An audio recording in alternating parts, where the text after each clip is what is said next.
کہ واتقوا اللہ واعلموا ان اللہ شدید العقاب، یہ بالکل جو ہے نا ذہن میں نہیں رہتی، یعنی اس پہ توجہ نہیں جاتی۔ عمومی طور پہ تفسیروں میں بھی ایسے ہی ہوتا ہے اور عام حالات میں بھی ایسے ہی ہوتا ہے۔ یہ چیزیں وہ چیزیں ہوتی ہیں جہاں رک کے ٹھہر کے، کیونکہ اللہ تعالیٰ کی ذات کا تبصرہ ہوتا ہے، وہ بڑا اہم تبصرہ ہوتا ہے۔ آگے بڑھتے ہیں، آگے یہ کہا گیا ہے کہ الحج اشہر معلومات، یہ حج کیا ہے؟ یہ معلوم و معروف مہینوں کا نام ہے۔ فمن فرد فیہن الحج، جس نے ان مہینوں کے، یعنی ہن کا لفظ آیا ہے، یہ پلورل ہے، پروناؤن ہے، کہ ان مہینوں کے اندر، ان مہینوں کے اندر جس نے فرض کر لیا، اپنے اوپر لاگو کر لیا حج کو، تو اس کو کیا کرنا ہے؟ فلا رفاسا، تو اس کے لیے لازمی ہے کہ وہ پھر شہوت کی بات نہیں کرے گا۔ رفاسا یہ پیچھے پڑھا ہے، رمضان کے حوالے سے جب مضامین پڑھ رہے تھے تو رفاسا الا نساء کا لفظ آیا تھا وہاں، تو وہ جو یعنی رفاسا ہے، اس کے اندر دونوں چیزیں پائی جاتی ہیں، شہوت یعنی جنسی باتیں بھی ہوتی ہیں، اور میاں بیوی کے تعلق کو بھی جو ہے نا اسی کے اندر لفظ کے اندر یہ معنی اور مفہوم پایا جاتا ہے۔ تو جب آپ نے حج کا آغاز کر لیا ہے تو پھر یہاں پہ ابھی شہوت کی جنسی باتیں یا عمل جو ہے نا وہ نہیں ہونا چاہیے، ولا فسوقا، اور نہ ہی جو ہے نا خدا کی نافرمانی ہونی چاہیے۔ فسوق نافرمانی کے لیے کہا تھا لفظ، ڈس اوبیڈینس کا لفظ جو ہم بولتے ہیں یہ وہی ہے، یعنی اللہ کی تابع داری سے نکل جانے کو یہ لفظ فسوق استعمال ہوتا ہے، اردو میں بھی استعمال ہوتا ہے، فاسق، فسوق، فسق، یہ ایک ہی جو ہے نا لفظ کی مختلف شکلیں ہیں۔ ولا جدال فی الحج، اور اس کے بعد حج کے دوران کوئی لڑائی جھگڑا بھی نہیں ہونا چاہیے۔ جدال آپس میں جو باتوں میں لڑائی جھگڑا ہوتا ہے، یا اس کے بعد آگے جو ہے نا مزید جو بھی صورتحال بن جاتی ہے اس کے لیے لفظ آتا ہے جدال فی الحج، حج میں نہیں ہونا چاہیے۔ وما تفعلوا من خیر، اور جو کچھ بھی تم کرتے ہو، من خیر یعلمہ اللہ، جو کچھ بھی تم نیکی کا کام کرتے ہو، اللہ تعالیٰ کی ذات اس کو جانتی ہے، یعلمہ اللہ، اللہ تعالیٰ کی ذات اس کو جانتی ہے۔ وتزودوا، اور زادے راہ اختیار کرو۔ زادے کے راہ کیا ہوتا ہے؟ جب تم سفر پہ نکلتے ہو تو اپنے ساتھ جو سفر کے آپ چیزیں ساتھ لے کے جاتے ہیں تاکہ سفر آسان رہے، اس میں ظاہر ہے کہ پیسہ ہے یا کوئی اور چیزیں ساتھ لے کے جاتے ہیں، ان سب کو زادے راہ کہتے ہیں۔ لیکن یہاں پہ وہ زادے راہ کا ذکر نہیں ہو رہا جس زادے راہ کو ہم عمومی طور پہ سمجھتے ہیں، وہ یہ کہ یعنی سفر کے دوران جو چیزیں آپ کو ضرورت پڑنی ہے، کھانے پینے کی ہوں، پیسے ہوں یا اور کپڑے وپڑے ہوں، جو چیزیں ضرورت پڑنی ہیں ان کو ساتھ لے کے چلو، عمومی طور پہ یہی سمجھا جاتا ہے، لیکن یہ وہ چیز نہیں ہے۔ یہاں پہ ایک حذف ہوا ہے، وہ یہ کہ تقوی، تزودوا تقوی، کہ تقوی کا زیادہ راہ ساتھ لے کے چلو، فإن خیر الزاد التقوی، کیونکہ تقوی سے بڑھ کے کوئی اور زیادہ راہ نہیں ہو سکتا، یعنی تقوی کا یہی تقوی ہے، اسی کا زیادہ راہ لے کے نکلو۔ واتقونی، اور مجھ سے ڈرتے رہو، یا اولی الالباب، اے عقل مند لوگو، اے عقل والو مجھے سے ڈرتے رہو۔ الباب لب کی جمع ہے، یہ عقل کو کہتے ہیں، عقل والو مجھے سے ڈرتے رہو، یہ 197 کا ترجمہ ہے۔ اب ہم اس کو دیکھ لیتے ہیں۔ اس میں حج کا لفظ اگر آپ دیکھیں تو 3 دفعہ استعمال ہوا ہے اس آیہ کے اندر، الحج اشہر معلومات، اس کے بعد فمن فرد فیہن الحج، یہ دوسری دفعہ آ گیا، اس کے بعد فلا رفث ولا فسوق ولا جدال فی الحج، یہ 3 دفعہ استعمال ہوا ہے۔ یہ تینوں یہ پروناؤن کی صورت میں بھی آ سکتا تھا، یعنی پروناؤن ہوتے تو یہ اس کی جو لینتھ ہے آیا کی وہ کم ہو جاتی، اور پروناؤن استعمال کرتے ہیں ہم خود اپنی زبان میں پروناؤنز استعمال کرتے ہیں، تو یہاں پہ بھی پروناؤنز آ سکتے تھے، لیکن یہاں پہ نام لانے کی بار بار کوئی حکمت ہے، اس کو دیکھتے ہیں وہ کیا چیز ہے۔ الحج، یعنی یہ لفظ شروع میں آیا ہے، یہ حج آپ کو معلوم ہے کہ یہ کس کو کہا جاتا ہے، یہ ایک معلوم اور معروف عبادت کا نام ہے، اس کے اندر عمرہ بھی آ جاتا ہے، اور اس کے اندر وہ جو حج جس کو حج ہم کہتے ہیں وہ بھی آ جاتا ہے، یعنی عمرے کو حج اصغر کہتے ہیں، اور جو اصل حج ہے جو متعین اوقات میں ہوتا ہے اس کو حج اکبر کہتے ہیں۔ اس لیے الحج کا لفظ لا کے یہ دونوں حج، یعنی جس کو ہم عمرہ کہہ رہے ہیں وہ بھی حج اصغر کی صورت میں، اور جو بعد میں جو بڑی عبادت ہے جو متعین وقت پہ ہوتی ہے اس کو حج اکبر کہا جاتا ہے۔ دونوں حج جو ہے نا اس الحج کے اندر جو ہے نا پائے جاتے ہیں۔ یہ کہا گیا کہ یہ اشہر معلومات، یہ معلوم و معروف جو ہے نا مہینوں کا نام ہے۔ حج جو ہے یہاں وقت کا نام بتایا گیا ہے، یعنی حج یہ کہ وہ جو معلوم وقت ہے اس کو حج کہا جاتا ہے۔ یہ کون کون سے مہینے ہیں ہمیں معلوم ہے، پہلے بھی ذکر کر چکے ہیں۔ یہ 11واں، 12واں اور پہلا مہینہ ہے، ذوالقعدہ، ذی الحجہ اور محرم۔ یہ 3 مہینے ہیں جن کے اندر حج ہوتا ہے، حج اکبر ہوتا ہے، اور رجب جو کہ حج اصغر یعنی عمرے کے لیے مخصوص کیا گیا ہے۔ ویسے تو عمرہ آپ جب جی چاہیں جائیں آپ عمرہ کر سکتے ہیں، یعنی حج کے جو بڑے حج کے، حج اکبر کے جو ایام ہیں اس کے علاوہ جب جی چاہیں آپ جا کے عمرہ کر سکتے ہیں۔ یہ ایک نفلی عبادت ہے، اس میں کوئی روک و ٹوک نہیں ہے، یعنی جب جائیں، جس مہینے جائیں، دن جائیں، رات جائیں اور عمرہ کریں۔ لیکن حج جو ہے، جو اصل حج ہے، بڑی عبادت ہے، جو فرض ہے، زندگی میں ایک دفعہ حج کیا جاتا ہے، وہ حج جو ہے وہ متعین وقت ہوتا ہے۔ جس طرح نمازوں کے متعین اوقات ہوتے ہیں، انہی اوقات میں ہم نمازیں پڑھتے ہیں، ایسے ہی یہ والا جو حج اکبر ہے، اس کے بھی متعین مہینے ہیں، اور متعین مہینوں میں بھی وہ خاص دن ہوتے ہیں جن دنوں میں ہم حج کرتے ہیں۔ اچھا، آگے بڑھتے ہیں۔ یعنی پہلی فریز کے اندر اگر آپ دیکھیں، اس آیا کے ٹکڑے میں دیکھیں تو ہمیں یہ بتایا گیا کہ یہ معلوم و معروف مہینے ہیں جن کو تم بھی جانتے ہو، تم بھی جانتے ہو، یعنی اس کا انٹروڈکشن اس طریقے سے کرایا جا رہا ہے کہ کوئی یہ عبادت کوئی آج نئے سرے سے ہم شروع نہیں کر رہے، بلکہ یہ پہلے سے معلوم و معروف عبادت ہے جو ابراہیم علیہ السلام کے زمانے سے چلی آ رہی ہے، اور اسی حج کے بارے میں یہاں بات ہو رہی ہے۔ اچھا، یہ مہینوں کی بات ہو گئی۔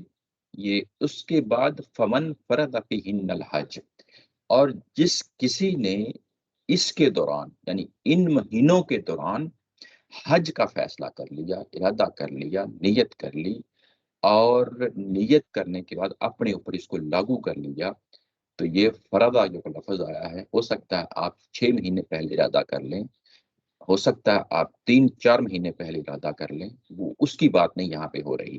یہاں پہ فرادہ کا لفظ آ گیا ہے، گویا کہ احرام باندھنا ہے، یعنی ان مہینوں میں احرام باندھ کے اپنے اوپر آپ نے لاگو کر لیا ہے، لازم کر لیا ہے کہ ہم اب حج کے لیے روانہ ہو جائیں گے۔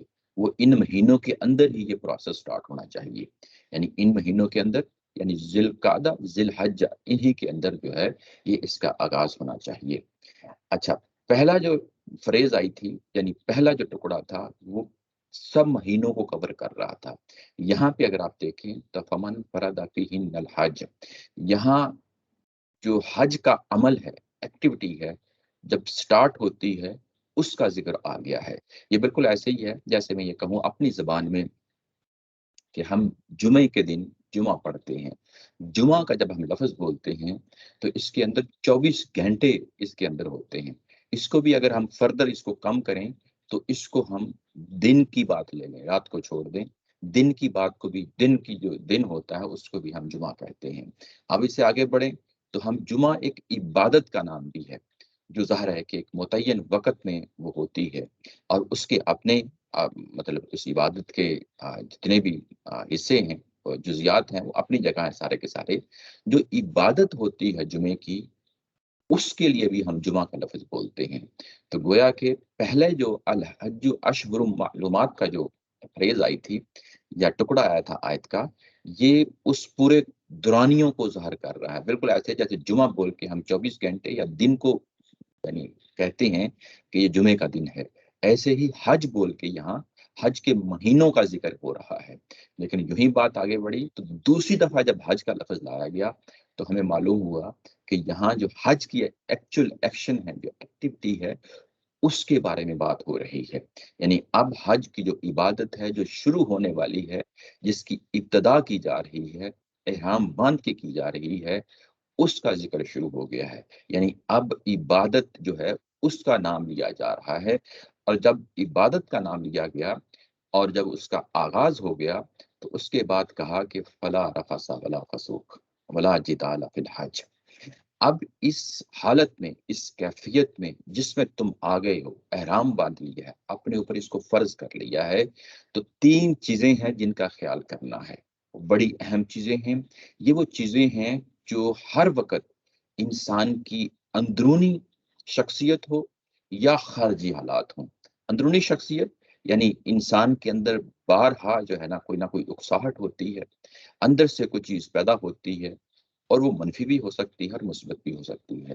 تو یہاں پہ جن چیزوں کا خیال رکھنا ہے انسان نے اپنی انٹرنلی، اپنی شخصیت کے اندر، ان کو بھی لے لیا، اور ایکسٹرنلی جو کچھ ہونا ہے ان کو بھی لے لیا، اور یہاں تین چیزیں بتا کے ان تمام پہلوؤں کو کور کر لیا جن میں انسان شکار ہو سکتا ہے، اور شکار ہو جانے کے بعد وہ غلطیاں کر بیٹھتا ہے جو حج کو حج نہیں رہنے دیتی، یعنی اس مقدس عبادت کو عبادت نہیں رہنے دیتی، اس کو تباہ و برباد کر دیتی ہیں، اس کا خاتمہ کر دیتی ہیں، اس کو نلیفائی کر دیتی ہیں۔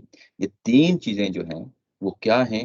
یہ کہ اس حالت میں آ جانے کے بعد انسان کو کوئی شہوت والی بات نہیں کرنی، کوئی یہ تعلق میاں بیوی والا قائم نہیں کرنا۔ احرام باندھنے کے بعد یہ پہلا جو ہے نا بات کہی گئی۔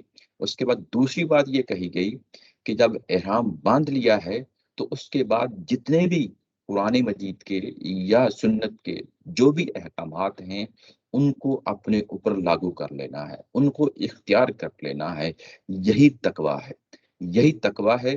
تقوی کے اگینسٹ جو بالکل اس کا اپوزٹ ورڈ ہے، یہاں فسوق لایا گیا ہے۔ ہر وہ چیز جو تمہیں اللہ سے دور کر دے گی اس چیز سے بچنا ہے، اس ڈس اوبیڈینس سے بچنا ہے، اس نافرمانی سے بچنا ہے۔ اور جب آپ بچیں گے تو اس میں خاص طور پہ ایک خاص چیز کا حوالہ دے دیا، وہ ہے جدال۔ اور جدال کیا چیز ہے؟ لڑائی جھگڑا ہے۔ یہ کولو کولو یعنی لوگوں کے باتوں کی صورت میں ہوتا ہے، یا لوگوں کے ایکشنز جو اعمال کی صورت میں وجود میں آتا ہے یہ لڑائی جھگڑا، اس سے بھی بچنا ہے۔ اب جب ہم ان تینوں چیزوں پہ غور کرتے ہیں تو یہ بالکل ہمیں وہ والی صورتحال پیدا ہو جاتی ہے یہاں پہ جو ہم رمضان کے دوران اعتکاف کرتے ہیں۔ اعتکاف کرتے ہیں، رمضان خود جو ہے نا انسان کے اوپر کچھ پابندیاں لاگو کر دیتا ہے، رمضان یعنی روزہ خود ایک سیلف۔ اس کے بعد اس کا منتہا یعنی منتہا کمال جو ہو سکتا ہے رمضان کا، روزوں کا، وہ اعتکاف ہوتا ہے۔ اس میں پھر انسان مزید پابندیاں اپنے اوپر عائد کر لیتا ہے۔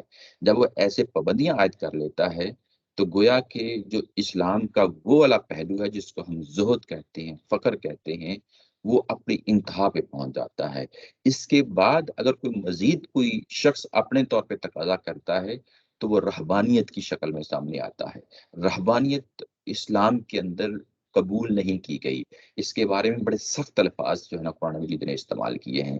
رہبانیت وہ ہے کہ جس سے انسان دنیا چھوڑ دیتا ہے، دنیا سے منہ موڑ لیتا ہے، نہیں، بلکہ اسلام یہ تعلیم دیتا ہے کہ اسی دنیا کو برتتے ہوئے آپ نے کچھ پابندیاں اپنے اوپر عائد کر لینی ہیں۔ جو اعتکاف والی پابندیاں ہیں وہ پابندیاں یہاں پہ بھی ہمیں مل رہی ہیں احرام باندھنے کے بعد، وہ ہے فلا رفث ولا فسوق، یعنی یہ کہ شہوت کی باتیں نہیں کرنی، اور کوئی بھی جو ہے نا ڈس اوبیڈینس والا کام نہیں کرنا۔ یہ نیچے جو حاشیہ ہے 540 میں دیا گیا ہے، ان میں تین پہلو ہیں خاص طور پہ، آپ کے سامنے میں اس کو سمرائز کر دیتا ہوں۔ اس میں امام امین احسن اصلاحی صاحب اپنی تفسیر میں ان تین پہلوؤں کو نمایاں کرتے ہیں۔ یہ کہ یہ جو عبادات ہوتی ہیں یہ ایک حد تک ہمیں ترک دنیا اور زہد کی اس آخری حد تک لے جاتی ہیں جس سے انسان کو اسلام یعنی آشنائی دینا چاہتا ہے، اس سے واقفیت دینا چاہتا ہے۔ اس سے آگے جائیں گے تو ظاہر رہبانیت کی حدیں شروع ہو جاتی ہیں۔ یہی وہ چیزیں ہیں جو انسان سے تزکیہ کی صورت میں مطلوب ہوتی ہیں، کہ انسان اپنی شخصیت کا تزکیہ کرے، اس کو ایک ڈسپلن میں لے کے آئے، اور وہ چیزیں ہیں، وہ حدود و قیود ہیں جو یہاں پہ بیان ہو رہی ہیں۔ دوسری چیز جو انسان کی انٹرنلی اس کی شخصیت میں جو ہے نا اکساہٹ کا باعث بنتی ہے، وہ انسان کے اندر کی چیز ہے، یہ انسان کا نفسیاتی معاملہ ہے کہ جس چیز کو اسے منع کر دیا جاتا ہے، شیطان اس کو ابھارتا ہے کہ ان حدوں کو توڑ دے۔ تو یہ جن چیزوں کو روک دیا گیا ہے، انسان کو اپنے اندر سے مضبوط ہونا ہے، اور مضبوط ہو کے ان تمام جو ہے نا اکساہٹوں کا، ان تمام خواہشوں کا قلع کما کرنا ہے، تاکہ یہ شیطان جو ہے انسان کی اس کمزوری سے فائدہ نہ اٹھائے۔ تیسری وجہ یہ ہے جو ایکسٹرنلی ہے، لوگوں کے ساتھ معاملہ پیش آنا ہے۔ احرام باندھ لیا، اس کے بعد آپ کو قدم قدم پہ لوگ ہیں، یعنی انسانوں کا ایک بہت بڑا انبوہ ہے، انسانوں کا ایک بہت بڑا وہاں پہ یعنی اکٹھے ہو گئے ہیں، ہزاروں اور لاکھوں میں لوگ اکٹھے ہو گئے ہیں۔ جب وہ اکٹھے ہو گئے ہیں تو قدم قدم پہ جو ہے نا آپ کو مسائل کا سامنا کرنا پڑے گا، اور جن مسائل کا سامنا کرنا پڑے گا اس میں لڑائی جھگڑا جو ہے نا وہ قدرتی چیز ہو جاتی ہے، وہ جو چیز ہو جاتی ہے اس سے بھی باز رہنا ہے۔ یہ بھی ایک بہت بڑا فتنہ ہے۔ ہم نے کئی دفعہ دیکھا، جب ہم جو ہے نا وہاں پہ رہتا تھا، حج کرنے کے لیے جایا کرتا تھا، عمرے کے لیے جایا کرتا تھا، تو مختلف طرح کے جو ہے نا نسلوں کے، قوموں کے، زبانوں کے لوگ آیا کرتے تھے اور آپس میں لڑ بھی جایا کرتے تھے، اور یہ وہ چیز ہے جس سے یہ عبادت جو ہے نا وہ اس کا خاتمہ ہو جاتا ہے۔ یعنی یہاں یہ بتایا جا رہا ہے کہ تقوی کی وہ چیزیں جن کو اختیار کرنا ہے، یوں ہی آپ نے احرام باندھ لیا تو محض آپ نے کچھ ریچولز ہیں جن کو ادا نہیں کرنا، بلکہ اس کے ساتھ ایک کیفیت ہے جو انسانی شخصیت پہ طاری ہو جانی چاہیے۔ وہ کیفیت کیا چیز ہے؟ وہ تقوی ہے۔ اگین یہاں پہ تقوی ہے، کی ورڈ ہے جو بار بار آ رہا ہے، آگے آ جائے گا، اور اس کے ظاہرہ پیچھے بھی یہ لفظ آیا ہے، پچھلی آیا کے اندر بھی میں نے یہی پڑھا ہے، اور آگے بھی ظاہرہ کہ یہ لفظ آ جائے گا۔ اس شریعت کے بیان کے اندر جو کچھ بھی آ رہا ہے اس میں کی ورڈ جو ہے جو انسان کی شخصیت کو ڈال دیتا ہے، ایک خاص پیرائی میں ڈال دیتا ہے، جو انسانوں سے مطلوب ہے کہ ان عبادات کے نتیجے میں کیا حاصل کرنا ہے، وہ تقوی ہے۔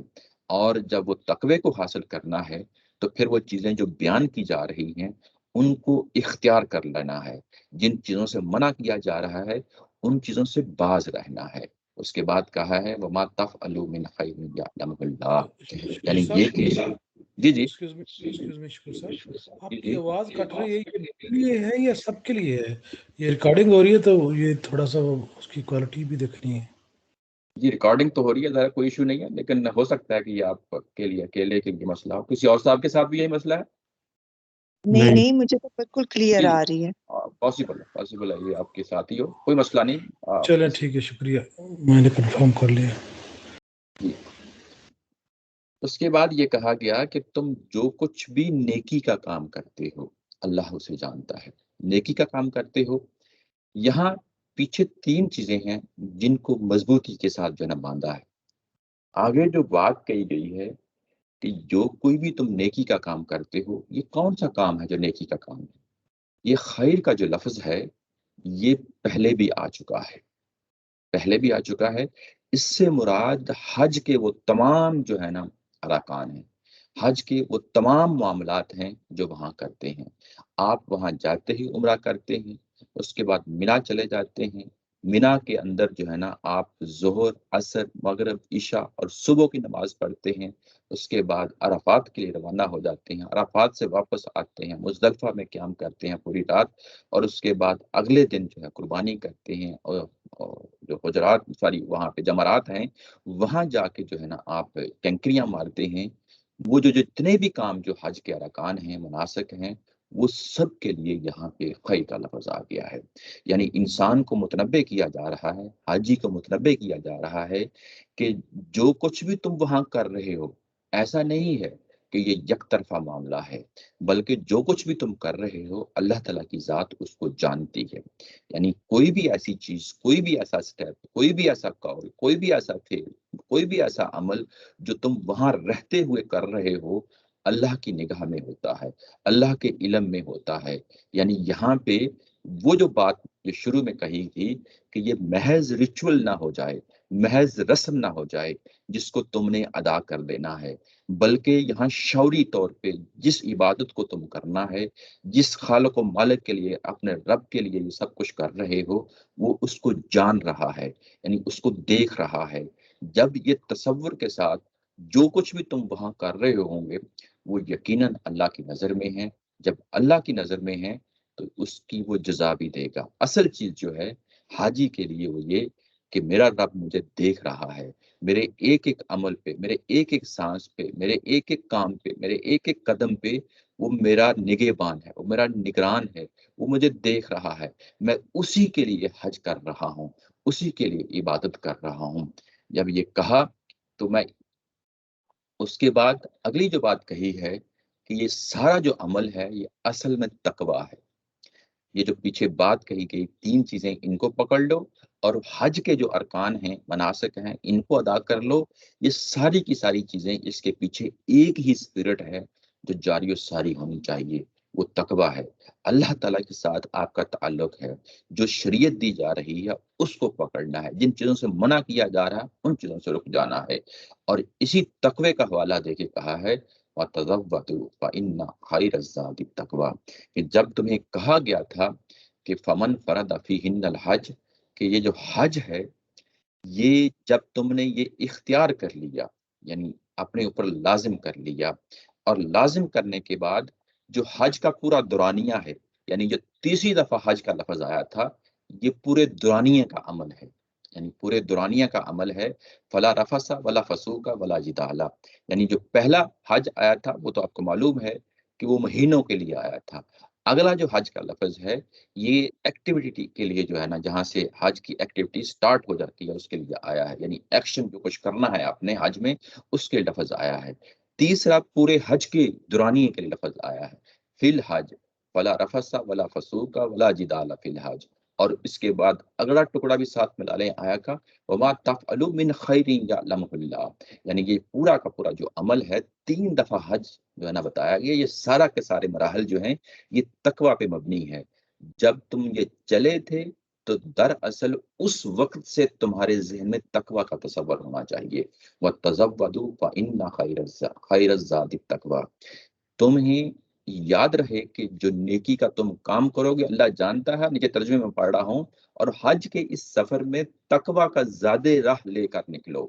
حج کے اس سفر میں، یعنی جب یہ فرض کر لیا تھا آپ لوگوں نے فمن فرد فیہن الحج، اس وقت سے لے کے اس پورے دورانیے کے دوران جو ہے نا اس کا حوالہ دیتے ہوئے کہا ہے کہ جب تم چلے تھے تو اپنے اوپر جو زیادہ راہ لے کے چلنا تھا تمہیں، وہ تقوی کا ہی لے کے چلنا تھا، یعنی یہ پورا کا پورا جو پہلو ہے وہ سامنے رکھنا چاہیے، یعنی وہ جو انسان کی شخصیت کے اوپر جو حاوی اور جاری اور ساری تصور قائم رہنا چاہیے وہ تقوی ہے، جس کو یہاں پہ بار بار دہرایا جا رہا ہے، یعنی زیادہ راہ بھی لے کے نکلنا تھا تو تقوی ہی کا زیادہ راہ لے کے نکلنا تھا۔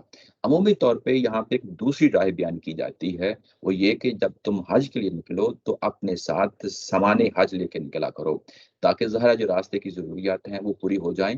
وہ بھی ظاہر اس سے مفہوم نکل سکتا ہے، لیکن کیونکہ ہم نظم کی روشنی میں پڑھ رہے ہوتے ہیں، جو چیز پیچھے بیان ہوتی ہے آگے بیان ہوتی ہے اس کو دیکھتے ہوئے بات کر رہے ہوتے ہیں۔ اس میں فا کا جو ہے نا وہ بھی حرف آ گیا ہے۔ فا کا جو حرف آتا ہے وہ بنیادی طور پہ کسی سبب کو، کسی علت کو، کسی کاز کو جو ہے نا وجہ کو بیان کر رہا ہوتا ہے۔ تو وہ وجہ کیا ہے؟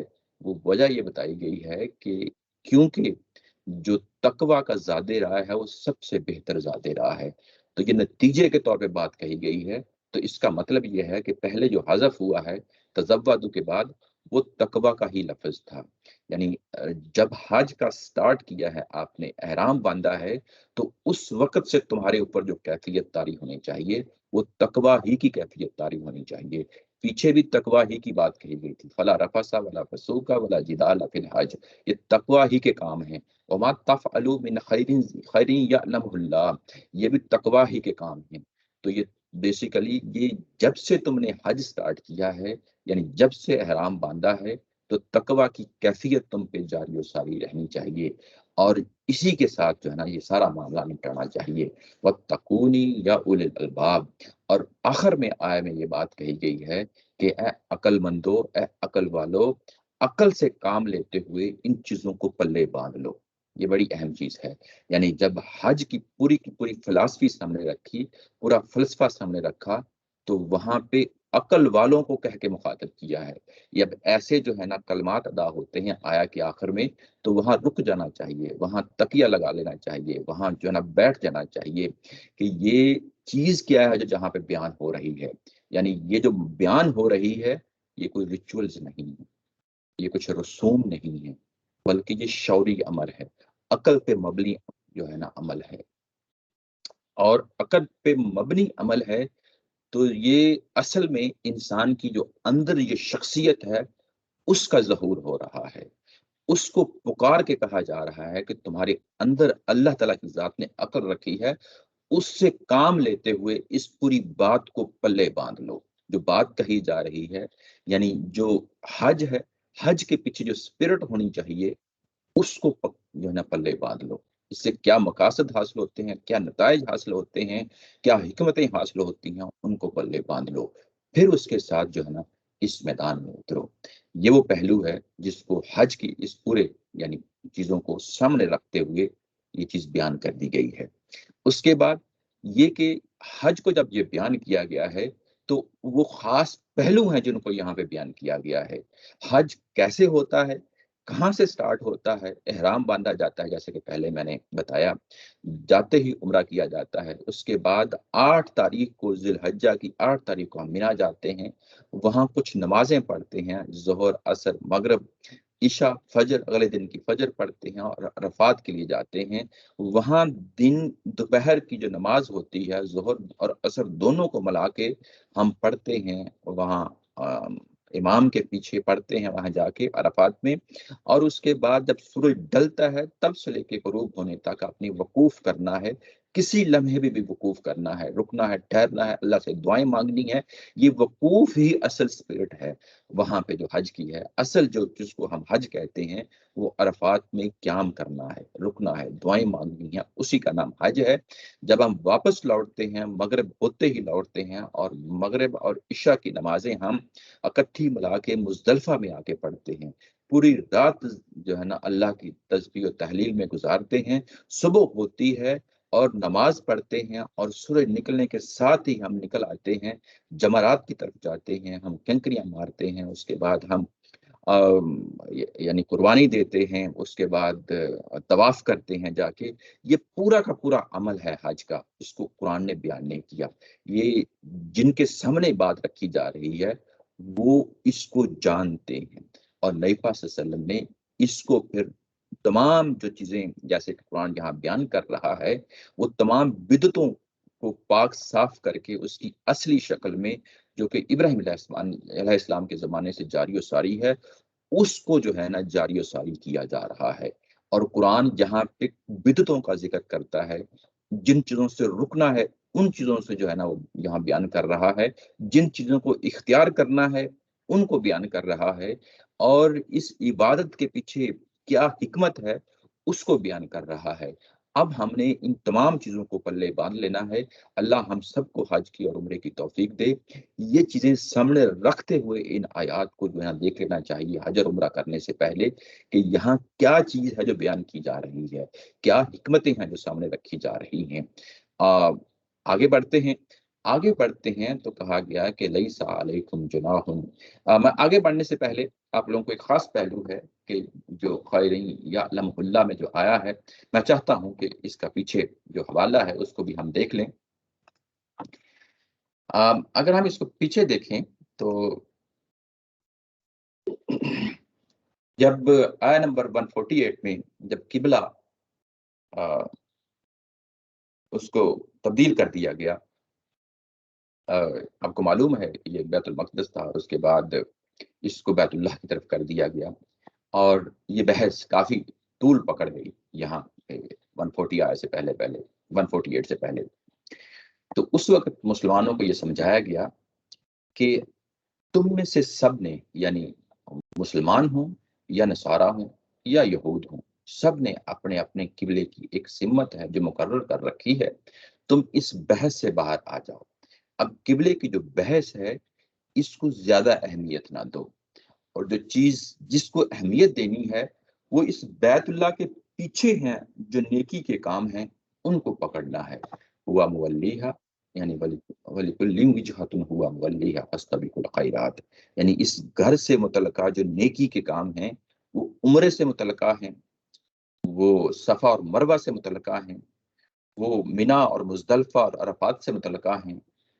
وہ تمام جو نیکی کے کام ہیں، حج کی عبادتیں ہیں، جب ہم نے یہ لفظ پڑھا تھا خیرات، تو ہم نے اس کو اس اینگل سے دیکھا تھا، اور جب آگے بڑھے تو اس کے بعد 158 میں بھی یہ چیز ہمیں ملی، جس میں صحیح کرنے کے حوالے سے جب ہم نے پڑھا کہ یہ کیا چیز ہے، ان الصفا والمروۃ من شعائر اللہ، اس کے آخر میں بھی اگر آپ دیکھیں ومن تطوع خیرا، یعنی صحیح کے عمل کو بھی خیر کہا گیا ہے، اور اس کے بعد جب ہم یہاں پہنچے تو یہاں آ کے ہمیں معلوم ہوا کہ یہاں پھر جو ہے نا خیر کا لفظ آ گیا ہے، تو یعنی نظم خود جو ہے وہ چیزیں ڈیفائن کرتا جاتا ہے، یعنی اللہ تعالیٰ کی ذات نے جو الفاظ یوز کیے ہیں ان کی حقیقت بھی ہم پہ کھلتی چلی جاتی ہے۔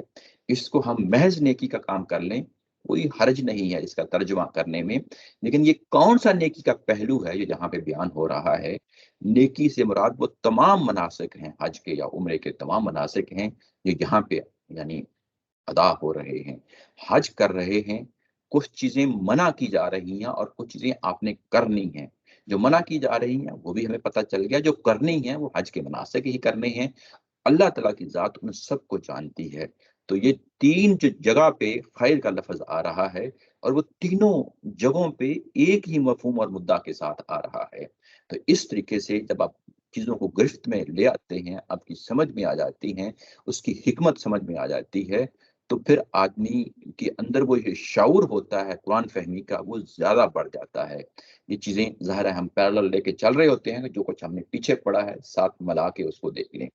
آگے بڑھتے ہیں، یہ کہا گیا کہ لیسا علیکم جناح ان تبتغوا فضلا من ربکم، اس کے ساتھ البتہ تم پر کوئی حرج نہیں، نیچے ترجمے میں دیکھیں کہ اپنے پروردگار کا فضل تلاش کرو۔ یہ فضل کون سا تلاش کرنا ہے؟ یعنی یہ تجارت ہے، یہ تجارت ہے جو اس زمانے میں عام تھی۔ حج کا زمانہ آتا، جس طرح آج کل جو ہے نا یعنی میلے ٹھیلے لگتے ہیں، وہاں کاروباری معاملات بھی چل رہے ہوتے ہیں، یہ ہوتا ہے ہماری دنیا داری کی صورت میں، تو یہاں پہ حج کی جگہ پہ بھی یہ صورتحال بن چکی تھی، وہاں بازار لگتے تھے، تجارت ہوتی تھی، یعنی لوگ حج کرنے کے لیے بھی آتے تھے اور تجارت کرنے کے لیے بھی آتے تھے۔ تو یہاں پہ وہ خاص پہلو ہے جو اوپر بیان ہوا ہے، وہ تقویٰ کا ہے، یعنی ایک کیفیت ہے، وہ کیفیت جو آپ نے اوپر آپ نے لاگو کر لی ہے تقویٰ کی صورت میں، اس کیفیت میں اب یہ سوال پیدا ہوتا ہے کہ کیا وہ جو تجارتی معاملات تھے کیا وہ اس کو جاری ساری رکھا جا سکتا ہے؟ اس کا ایک پہلو تو یہ ہو سکتا ہے کہ لوگ عمومی طور پہ جو مذہبی لوگ ہوتے ہیں اس چیز کو اختیار کر لیتے ہیں کہ یہ تمام جو دنیا داری کے معاملات ہیں ان سے اوپر اٹھ جاتے ہیں، یہ رجحان بن جاتا ہے مذہبی لوگوں کا، اور وہ رہبانیت کی طرف چلے جاتے ہیں، یعنی وہ ایک دوسری انتہا ہو جاتی ہے۔ ایک انتہا وہ ہے جو اس وقت عربوں نے اختیار کر لی تھی، یعنی حج کو میلے ٹھیلے اور حج کی اسپرٹ کو ختم کر دیا تھا اور تجارتی مرکز بن چکا تھا۔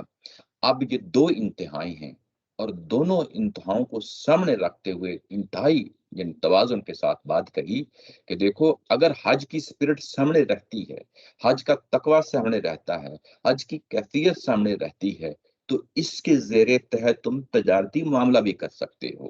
یہ سہولت دی گئی ہے یہاں پہ، جیسے کہ تم ماضی میں کرتے رہے ہو وہ تم تجارت کر سکتے ہو، اللہ کا فضل تلاش کر سکتے ہو، کوئی کاروبار کر سکتے ہو، اس میں کوئی حرج کی بات نہیں ہے۔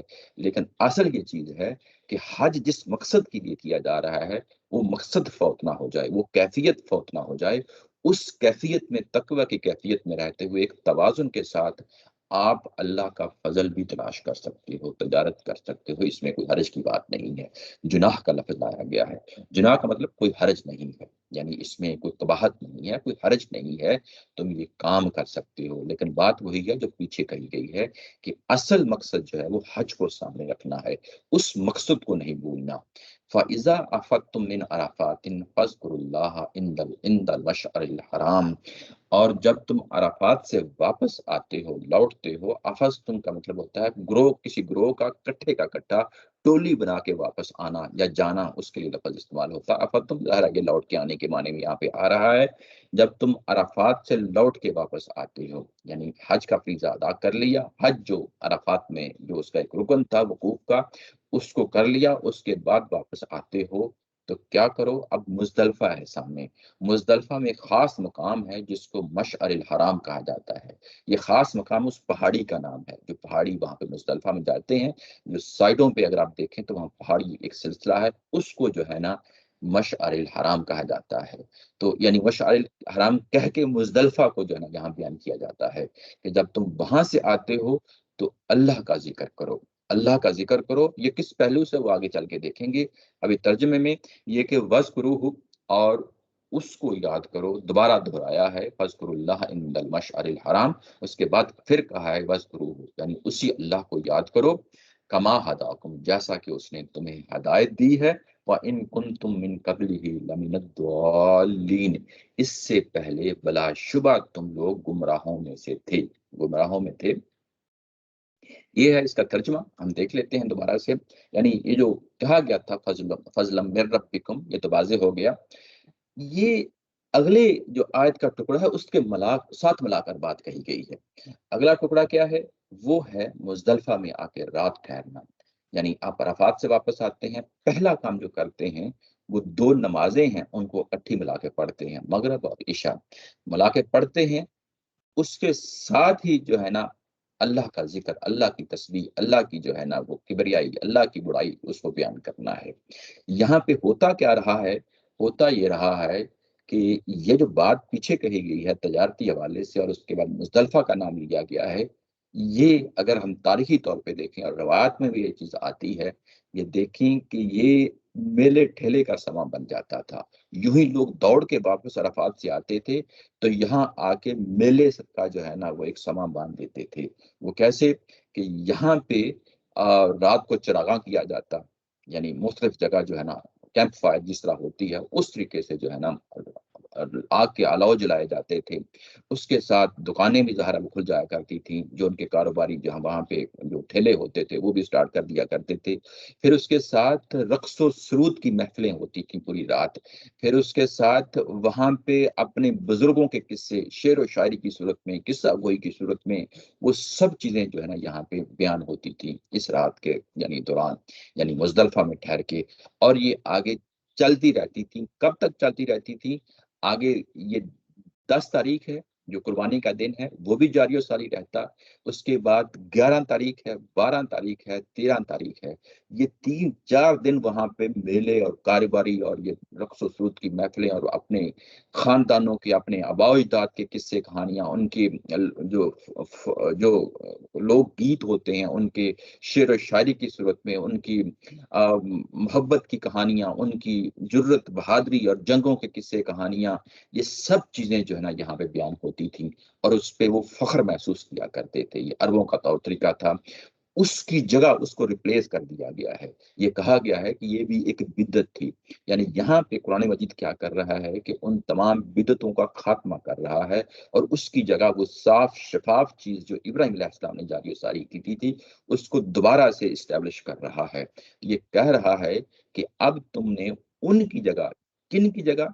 یعنی جو پہلے جو کچھ بھی کیا کرتے تھے اس کی بجائے اب آپ نے اللہ کا ذکر کرنا ہے۔ اور یہ کیسے کرنا ہے یہ آگے چل کے جیسا کہ میں نے کہا دیکھیں گے، کیونکہ اگلی آیت اسی کے اوپر ہے۔ اور یہ کہاں کرنا ہے؟ یہ مزدلفہ میں کرنا ہے۔ اس کے بعد دوبارہ اسی چیز کو دہرایا ہے، فذکر اللہ عند المشعر الحرام۔ اس کو جب دہرایا، فذکروہ، اللہ کو یاد کرو، کیسے یاد کرو؟ جیسا کہ اس نے تمہیں ہدایت دی۔ یہاں پہ ایک خاص جو ہے نا وہ ٹویسٹ ہے، ایک خاص پہلو ہے جس کو سامنے رکھنا ہے۔ جیسا کہ اس نے تمہیں ہدایت کی ہے، یہ ہدایت کون سی ہدایت ہے؟ یہ ہم جو پچھلی فصل تھی اس کے اندر ہم نے اس کو بار بار دیکھا ہے۔ ہدایت کہیں یہ ملت ابراہیم کے لیے لفظ آ رہا ہے، کہیں یہ لفظ جو ہے دین اسلام کے لیے آ رہا ہے، کہیں یہ صراط مستقیم کے لیے لفظ آ رہا ہے، کہیں یہ اللہ کی نعمت کے لیے لفظ آ رہا ہے، تو یہ وہ تمام پہلو ہیں، بالآخر ایٹ دا اینڈ الٹیمیٹلی یہ دین اسلام کے لیے یہ لفظ استعمال ہوتا ہے، یعنی یہ کہ جیسا کہ تمہیں ہدایت دی جا رہی ہے، یعنی ہدایت فرمائی ہے، تمہیں ہدایت فرمائی ہے، یعنی اس کا ذکر یہاں پہ کرنا ہے، یعنی جس ہدایت کو تمہیں دیا جا رہا ہے اس کا ذکر کرنا ہے۔ اب آپ دیکھیں وہاں پہ پہلے کیا چیز جو ہے نا وہ ہوتی تھی، وہاں اپنے بزرگوں کا، اپنے بڑوں کا، اپنے آباء و اجداد کے فخریہ طور پہ ان پہ شعر و شاعری، ان پہ یعنی قصہ گوئی، ان کے واقعات بیان ہوتے تھے۔ اب کیا چیز بیان ہونی ہے؟ اب یہاں پہ جو ان کو نعمت دی گئی ہے صحابہ اکرام کو، مسلمانوں کو، اس ہدایت پہ اللہ کا شکر ادا کرنا ہے، اس ہدایت پہ اللہ کا شکر کرنا ہے۔ یہ جو خاص پہلو ہے یہ کیوں یعنی اس طریقے سے بیان کیا گیا ہے، وہ آگے چل کے اس کو کھولتا ہوں۔ وَإِن كُنتُم مِّن قَبْلِهِ لَمِنَ الضَّالِّينَ، اس سے پہلے یقیناً تم گمراہوں میں سے تھے، بٹکے ہوئے لوگوں میں سے تھے، راستہ کھوئے ہوئے لوگوں میں سے تھے۔ یہ چیز ہے جو ہمیں مجبور کرتی ہے کہ پیچھے جو لفظ کما ہداکم ہے یہ اس کے ساتھ ملا کے دیکھا جائے، اس کے ساتھ ملا کے دیکھا جائے۔ تو اس کے لیے پھر ہمیں جانا پڑتا ہے پیچھے اور جا کے دیکھنا پڑتا ہے کہ بات کیا تھی جس کے لیے یہاں پہ ہدایت کی بات ہو رہی ہے، اور اس ہدایت کا یہاں پہ ذکر کرنا ہے، اس کو نمایاں کرنا ہے۔ وہ ہدایت کیا ہے؟ وہ ہدایت جو ہے پہلے اس جو ہے آیت کا ٹکڑا وَإِن كُنتُم مِّن قَبْلِهِ لَمِنَ الضَّالِّينَ، اس پہلو کو دیکھ لیتے ہیں۔ یہ سورہ جمعہ میں یہ ایک خاص مقام پہ یہی ٹکڑا آیا ہے، وَإِن كَانُوا مِن قَبْلُ لَفِي ضَلَالٍ مُبِينٍ۔ یہ خاص ٹکڑا ہے قرآن مجید میں، دو مقامات پہ آیا ہے، ایک جو ابھی ہم نے پڑھا ہے اور ایک یہ والا سورہ جمعہ کا ہے۔ اس کے ساتھ پچھلی آیا کو دیکھتے ہیں تو آیا کیا سورہ جمعہ کے اندر، وَالَّذِي بَعْثَ فِي الْأُمِّيِّينَ رَسُولًا مِّنْهُمْ يَتْلُو عَلَيْهِمْ آيَاتِهِ وَيُزَكِّيهِمْ وَيُعَلِّمُهُمُ الْكِتَابَ وَالْحِكْمَةَ وَإِن كَانُوا مِن قَبْلُ لَفِي ضَلَالٍ مُبِينٍ۔ یہ جو پوری آیا ہے یہ 4 دفعہ دہرائی گئی ہے قرآن مجید کے اندر، 4 دفعہ۔ یہ نبی پاک صلی اللہ علیہ وسلم کی پروفائل ہے، جاب ڈسکرپشن ہے، بحیثیت رسول انہوں نے کیا کرنا ہے یہ وہ چیز ہے۔ اور اس کے بعد جو کچھ یہ شریعت دے رہے ہیں، یہ اللہ کی نعمت دے رہے ہیں، یہ ان لوگوں کو معلوم نہیں تھی، یعنی اپنی اصل صورت میں، اپنی اصل حالت میں ان کو معلوم نہیں تھی۔ کن کو؟ جو اس وقت اسلام قبول کر رہے ہیں، صحابہ اکرام کی جماعت ہے، ان کے لیے یہ لفظ استعمال کیا گیا ہے۔ اور آخری ٹکڑے کا نیچے ترجمہ کیا گیا ہے۔ حقیقت یہ ہے کہ اس سے پہلے یہ لوگ کھلی گمراہی میں تھے۔ یہ سورہ جمعہ ہے، یہ اس سے پہلے 2 دفعہ جو ہے یہ آیا اسی سورہ کے اندر آ چکی ہے، اور میں اب آپ کو وہاں لے جانا چاہتا ہوں جو جس جگہ پہ یہ آئی ہے، وہ ہے آیا نمبر 140 سوری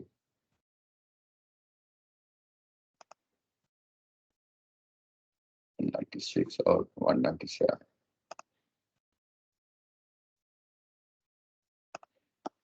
جی یہ ہے، یہ آیا نمبر 150 اور 151 ہے۔ یہاں پہ اگر آپ دیکھیں تو یہ کہا گیا ہے کہ ولی اتم نعمتی علیکم ولعلکم تہتدون، میں تم پہ اپنی نعمت کو پوری کرنا چاہتا ہوں۔ جب یہ قبلہ بدلا گیا تھا تو اس کی ریزنز بتائی گئی تھی، اس کی وجوہات بتائی گئی تھی، اور ان وجوہات میں سے یہ ایک وجہ تھی کہ میں اپنی نعمت پوری کرنا چاہتا ہوں۔ تم کو ہم نے شہادت حق کی ذمہ داری دے دی ہے، اب اس پہ جو شریعت نازل ہونی ہے یہ اس کا جو ہے نا نام ہے ولی اتم نعمتی، یعنی اس شریعت کے لیے کہا گیا ہے۔ اور کیوں دے رہا ہوں؟ ولعلکم تہتدون، تاکہ تم صحیح راستہ پالو۔ یہ لفظ جو تہتدون آیا ہے، اگر ہم جو ہے نا یہاں پہ دیکھیں تو یہی ہے کما ہداکم، جیسا کہ تمہیں اس نے ہدایت فرمائی ہے، یہ ایگزیکٹلی وہی چیز ہے تو یہاں پہ علیکم ولعلکم تہتدون۔ اس کے بعد پوری وہ جو جاب ڈسکرپشن ہے، پروفائل ہے نبی پاک صلی اللہ علیہ وسلم کی، کما ارسلنا فیکم رسولا منکم یتلو علیکم آیاتنا۔